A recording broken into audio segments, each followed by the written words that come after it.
जय हिंद दोस्तों। तो आज की इस वीडियो में मैं बताने वाला हूँ क्लास 10th का मॉडल पेपर, हिंदी का मॉडल पेपर जो वेरी इंपॉर्टेंट है। ठीक है, ये हमारा 2022 का मॉडल पेपर है। अगर आपने इसका पहला सेट नहीं देखा है तो मैंने उसका डिस्क्रिप्शन में लिंक दे दिया, वहाँ आप जाकर देख सकते हैं।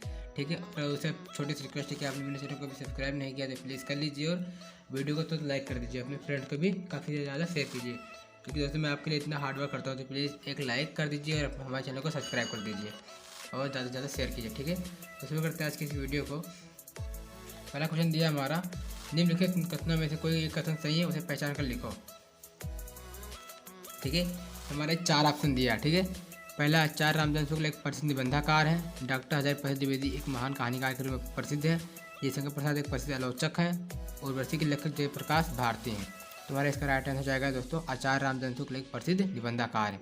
राइट, पहला। ठीक है, फिर है निम्नलिखित कृतियों में से किसी एक के लेखक का नाम, लेकिन मैं सब बताऊंगा। आकुटज हजारी प्रसाद द्विवेदी, लहरों के राजहंस मोहन राकेश, पुरस्कार जयशंकर प्रसाद, अतीत के चलचित्र महादेव वर्मा। ठीक है, फिर चिंतामणि के लेखक कौन है तो आचार्य रामचंद्र शुक्ल जी हैं। ठीक है, फिर निर्मला के लेखक क्या नाम तो प्रेमचंद, मुंशी प्रेमचंद। ठीक है, फिर है कलम की सिपाही, तो कलम की सिपाही दोस्तों अमृत राय है। जीवनी विधा है, क्या है दोस्तों ये जीवनी विधा है। ठीक है, जीवनी विधा। फिर है रीत काल की 2 प्रमुख प्रवृत्तियाँ। अगर दोस्तों आप विशेषता पूछते हैं तो वो भी एक ही रहता है, क्योंकि प्रवृत्ति और विशेषता एक ही है। तो रीत काल की 2 प्रमुख प्रवृत्तियाँ, पहला तो आप लिख दीजिए रीत ग्रंथों के निर्माण और श्रृंगार रस की प्रमुखता। ठीक है, या लिख दीजिए प्राकृतिक और दीपक चित्रण, आश्रयदाताओं की प्रशंसा। 4 में मैंने बता दिया दोस्तों, लेकिन इसमें से 2 ही लिखने को आएगा। ठीक है, ये छायावाद की 2 प्रमुख प्रवृत्तियाँ, तो लिख दीजिए आप प्राकृतिक का मानवीकरण, रहस्य भावना, श्रृंगार रस की वेदना, आप कुछ भी लिख दीजिए। फिर किन्हीं 2 प्रगतवादी कवियों के नाम, तो आप लिख दीजिए सुमित्रानंद पंत और सूर्यकांत त्रिपाठी और रामधारी सिंह दिनकर। ठीक है, फिर है निम्नलिखित गद्यांशों में किसी एक के नीचे दिए गए प्रश्नों के उत्तर दीजिए। मित्र का कर्तव्य इस प्रकार बताया गया है, उच्च और महान कार्य में हर प्रकार सहायता देना, मन बढ़ाना और साहस दिलाना कि तुम अपनी निजी सामर्थ्य से बाहर काम कर जाओ। यह कर्तव्य उसी से पूरा होगा जो दृढ़ चित्त और सत्य संकल्प का हो। इससे हमें ऐसे ही मित्रों की खोज में रहना चाहिए जिनमें हमसे अधिक आत्मबल हो। उससे हमें उनका पल्ला उसी तरह पकड़ना चाहिए जिस तरह सुग्रीव ने राम का पल्ला पकड़ा था। मित्र हो तो प्रतिष्ठित हो और शुद्ध हृदय के हो, मृदुल और पुरुषार्थी हो, शिष्ट और सत्यनिष्ठ हो, जिससे हम अपने को उनके भरोसे पर छोड़ सकें और यह विश्वास कर सकें कि उनसे किसी प्रकार का धोखा ना होगा। ठीक है दोस्तों, ये चैप्टर मित्रता नामक चैप्टर से लिया गया, आचार्य रामचंद्र शुक्ल। क्योंकि दोस्तों यहाँ मित्र नामक शब्द आया, कहाँ से लिया गया दोस्तों, ये मित्रता नामक चैप्टर से लिया गया है। अब दोस्तों इसका लिखना होगा गद्यांश। गद्यांश 2 नंबर का होगा। गद्यांश के रेखांकित अंक की व्याख्या, अब इसी का दोस्तों इतने का व्याख्या करना होगा, जो अंडरलाइन है इसी का इतने का व्याख्या करना होगा, ये 2 नंबर मिलेगा। फिर मित्र का कर्तव्य कैसा होना चाहिए, तो इसी में से पढ़कर इसी का आंसर लिखना होगा। ठीक है, और अगर आप इसे नहीं कर सकते तो यहाँ आपका बताया है किसी एक के नीचे, यहाँ 2 दिया है लेकिन एक के एक लिखना होगा। ठीक है, फिर कितना जीवन बरस पड़ा है इन दीवारों पर, जैसे फसाने अजायब का भंडार खुला पड़ा है। कहानी से कहानी बनती चली गई है,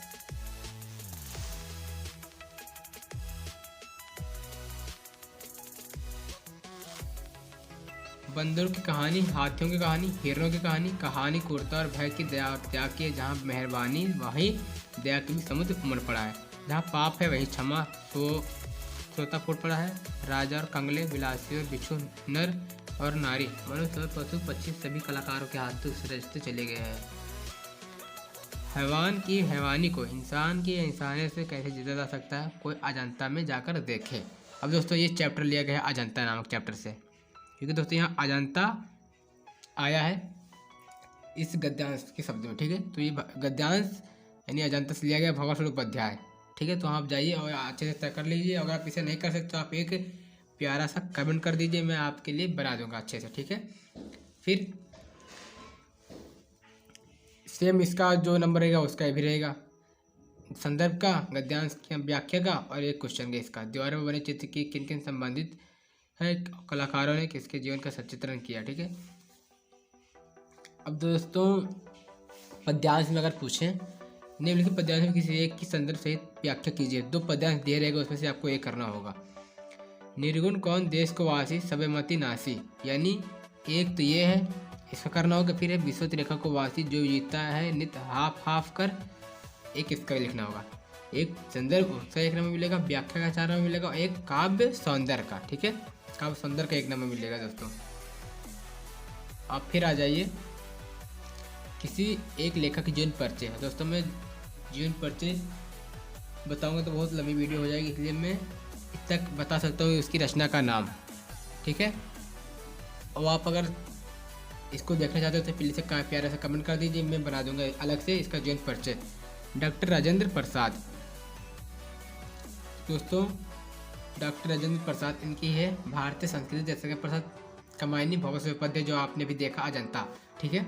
फिर निम्नलिखित कवियों में से किसी के कवि का जीवन परिचय और रचना का नाम। तो सूरसागर मैथिलगुप्त, यानी पंचवटी, महादेवी वर्मा, यामा रसखान, सुजान रसखान, इसके होंगे हमारे सुजान रसखान। दोस्तों मैं आपके लिए इतना हार्ड वर्क करता हूँ, तो प्लीज़ एक वीडियो को तुरंत लाइक कर दीजिए और हमारे चैनल को सब्सक्राइब कर दीजिए और वीडियो को काफ़ी ज़्यादा शेयर कीजिए, क्योंकि दोस्तों इस वीडियो का टारगेट है 5 के लाइक, तो प्लीज़ इस टारगेट को पूरा कंप्लीट कर दीजिए, ठीक है, हमारे लिए। फिर निम्नलिखित संदर्भ सहित हिंदी में अनुवाद। अब अनिवार्य संस्कृत में आ जाइए। ऐसा क्रम विराड़ा संस्कृति, तो ये हमारे अनिवार्य संस्कृत से लिया गया है। आप जाइए वहाँ से इस चैप्टर को कर लीजिए, शायद इस बार पूछ ले, ठीक है, अथवा इससे आप कर दीजिए ये 2 लाइन का संदर्भ सहित व्याख्या, यानी अनुवाद। मानम हितम प्रियम भवति, क्रोधम हित्वा न शोचत, कामम हित्वार्थम भवति, लोभम हित्वा सुखी भवेत्। यानी अगर मनुष्य अगर घमंड को छोड़ दे तो वह प्रिय हो जाता है, और क्रोध को छोड़ दे तो वह शोक नहीं करता है, और इच्छा को छोड़ दे तो वह धनवान हो जाता है, और लोभ को छोड़ दे तो वह सुखी हो जाता है, ठीक है। फिर अपनी पाठ पुस्तक से कंठस्थ किया हुआ कोई एक श्लोक लिखिए जो इस प्रश्न में ना आया हो। दोस्तों सर्वे भवन्ति सुखिनः, सर्वे सन्तु निरामया, सर्वे भद्राणि पश्यन्तु मा कश्चित् दुःखं भाग् भवेत्। मुझे ये अच्छा लगता है, तो आप इसे याद कर लीजिए, अनिवार्य संस्कृत से लिया गया है। जाइए वहाँ से और अच्छे से याद कर लीजिए, कि दोस्तों ये मोस्ट इम्पोर्टेंट है। जितने भी क्वेश्चन हैं वो इसमें से कोई सा भी आ सकता है, ठीक है। और इसमें से चाहे 20 नंबर का आए क्वेश्चन, लेकिन इसमें आएगा पक्का। तो इसे हाल सहित में बता दे रहा हूँ, तो प्लीज़ इसे नोट डाउन भी करते रहिए और इसे आप तैयार कर लीजिए। फिर है निम्नलिखित प्रश्नों में किन्हीं 2 प्रश्नों का उत्तर संस्कृत में दीजिए। वाराणसी कति विश्वविद्यालय संति, तो दोस्तों इसको अनिवार्य संस्कृत से लिया गया वाराणसी नामक चैप्टर से, तो यहाँ जाइए वहाँ से आप अच्छे से कर लीजिए, ठीक है। फिर है जो आपको 2 नंबर मिलेगा, 2 को 1 नंबर पे, एक क्वेश्चन पे 1 नंबर। फिर हास अथवा करुण रस की परिभाषा उदाहरण सहित, तो मैंने पहले मॉडल पेपर में हल करा दिया है। हास्य रस अथवा करुण रस, उपमा अथवा उत्प्रेक्षा, प्रोला अथवा प्रोला की परिभाषा उदाहरण सहित मैंने अच्छे से करा दिया है। पहला मॉडल पेपर नहीं देखा तो मैंने उसका डिस्क्रिप्शन में उसका लिंक दे दिया, वहाँ आप जाकर देख सकते हैं और अच्छे से आप तैयार कर सकते हैं उसको भी, ठीक है। मैंने 5 मॉडल पेपर है, मैंने 5 पे कराऊंगा, क्योंकि दोस्तों आप पहले इतना हार्ड वर्क करता हूँ, तो प्लीज़ वीडियो को सब्सक्राइब करना ना भूलें। फिर निम्नलिखित उपसर्गों में किन्हीं 3 के मेल से एक एक शब्द बनाइए। उप, तो उप से उपवन, अभि से अभिशाप, अनु से हो जाता है हमारा अनुमान, अधि से हो जाएगा हमारा अधिकोष, और साथ से हो जाएगा हमारा सुजान, और साथ से हो जाएगा हमारा सहमत, ठीक है। फिर है निम्नलिखित प्रत्ययों के प्रयोग करके एक एक शब्द। अन, दोस्तों लेकिन इसमें से मुझको 2 बताना है, लेकिन मैं आपको 2 बता देता हूँ। कवित्व, ठीक है, और फिर मैं आय को बता देता हूँ, पढ़ाई, कमाई, चढ़ाई, ठीक है। फिर है निम्नलिखित में से किन्हीं 2 में समास विग्रह किए समास का नाम। पाप पुण्य, पाप और पुण्य द्वंद्व समास। त्रिवेणी, 3 वीडियो का समूह मैंने द्विगु समास। 9 ग्रहों का समूह, सुख दुख, सुख और दुख तो द्वंद्व समास, जिसमें योजक चिन्ह लगा हो वो द्वंद्व समास। फिर निम्नलिखित में किन्हीं 2 के तत्सम रूप।